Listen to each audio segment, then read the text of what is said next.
Some languages spoken by very few people are losing their importance and may become extinct completely. Is it a good or a bad development? What are the reasons for this? First, look at the introduction. Today we do not belong to a big planet called Earth. ये general statement है, ठीक है? And this is a simple sentence. We are part of a global village and there is more interaction among people of different parts of the globe than ever before. अब ये complex structure है. अगर हम simple sentence लिखना चाहें तो हम सिर्फ ये लिख सकते हैं, we are part of a global village, and यहाँ पे हम फुल स्टॉप लगा देंगे. लेकिन अगर हमने इसको कॉम्प्लेक्स स्ट्रक्चर बनाना है तो हमने एंड यूज़ किया, and there is more interaction among people of different parts of the globe. ठीक है, यहाँ पे भी हम कॉमा लगा सकते हैं, लेकिन हमने आगे देन यूज़ किया, देन एवर बिफोर. ठीक है, तो इस तरह से कॉम्प्लेक्स स्ट्रक्चर्स लिखने हैं आपने. कुछ स्टूडेंट्स जो है वो सिर्फ सिंपल सेंटेंस लिखते हैं, इतनी लाइन लिख के वो छोड़ देंगे, कॉमा मतलब फुल स्टॉप लगा देंगे और फिर नेक्स्ट जो है वो सिंपल सेंटेंस स्टार्ट कर देंगे. आपने ऐसा नहीं करना. If you want to get your desired band scores you have to write complex structure like this. ये मैंने इसीलिए कलर किए हैं कि इसमें ये देखिए किस तरह से इन ये जॉइनिंग वर्ड्स है ना, मतलब ये दो क्लॉजेस को जॉइन कर रहे हैं. ठीक है, ये यूज़ करके आपने जो दो सिंपल सेंटेंस जो आपने लिखे हैं उनको जॉइन करें और एक कॉम्प्लेक्स स्ट्रक्चर बनाएं. ठीक है, इस तरह से आपके जो वो वर्ड्स हैं आप अपनी बात अच्छी तरह से कह सकेंगे एग्जामिनर को. ठीक है, क्लियर आप अपना जो है वो पॉइंट ऑफ व्यू लिख सकते हैं ये यूज़ करके. अब आगे देखें, देयरफॉर यूज़ हुआ हुआ है. ठीक है, therefore, more over, further more, इनको भी यूज़ करें in your speaking and in your writing.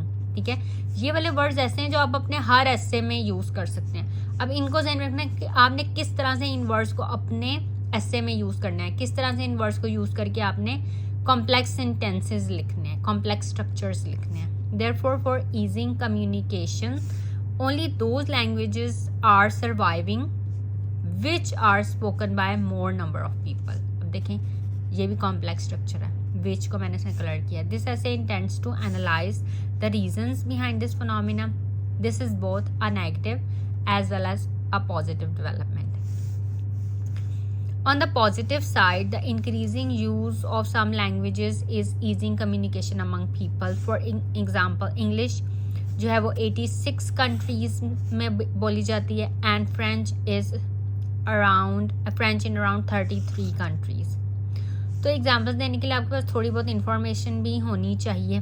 ठीक है, अब ये लैंग्वेजेस से रिलेटेड ऐसे है तो हमने इन दोनों की एग्जाम्पल दे दी कि इंग्लिश इतनी कंट्रीज़ में और फ्रेंच इतनी कंट्रीज़ में. ठीक है, तो ये सिंपल सेंटेंसेस ही हैं, ये कोई इतने वो नहीं है. अब इस सेंटेंस को देखें, because of this people do not face difficulty when they travel from one country to the other. अभी देखें, बिकॉज भी यूज़ हुआ है इसमें, व्हेन भी यूज़ हुआ है. ठीक है, इस तरह से इस सेंटेंस की प्रैक्टिस करें कि ये किस तरह से, मतलब आप इसको किस तरह से लिखेंगे. अब नेक्स्ट जो है वो कंडीशनल सेंटेंस है, इसको देखें. If people speak the same language, अगर जो लोग हैं वो एक तरह की लैंग्वेज बोलेंगे तो क्या होगा, then they also find it easy to do business with each other. Okay, next simple sentence है, businesses can not flourish if for every small communication an interpreter is required. Okay, so businesses cannot flourish if, ये भी conditional sentence है. तो conditional भी हमने देखे, complex भी देखे, कंपाउंड भी देखे. आपने इन सब की प्रैक्टिस करनी है कि ये सेंटेंसेस किस तरह से लिखने हैं.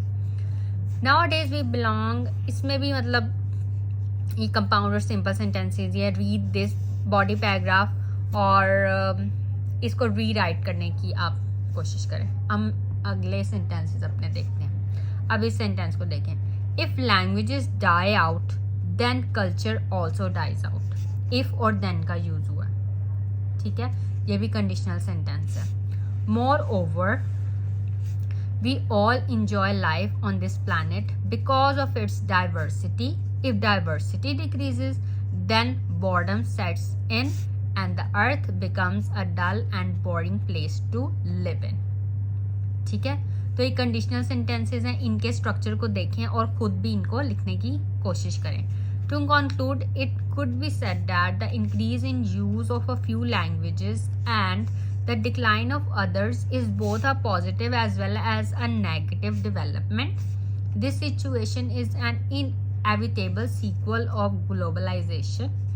If the governments take steps to protect the endangered languages, then the negative effects can be minimized. If और then हमने इस ऐसे का एंड भी कंडीशनल सेंटेंस से किया, इफ लिख के और देन लिख के, तो हमने जो है अपना एंड कर दिया. ओके, सो इन वर्ड्स को देखें. ये वर्ड्स जो हैं ये हर ऐसे में ज़रूरी है. Because, if, and, more over, ये तो आपने लिखनी है. बाकी तो जो टॉपिक रिलेटेड वोकैबुलरी है वो आपको हर टॉपिक से रिलेटेड पता होनी चाहिए.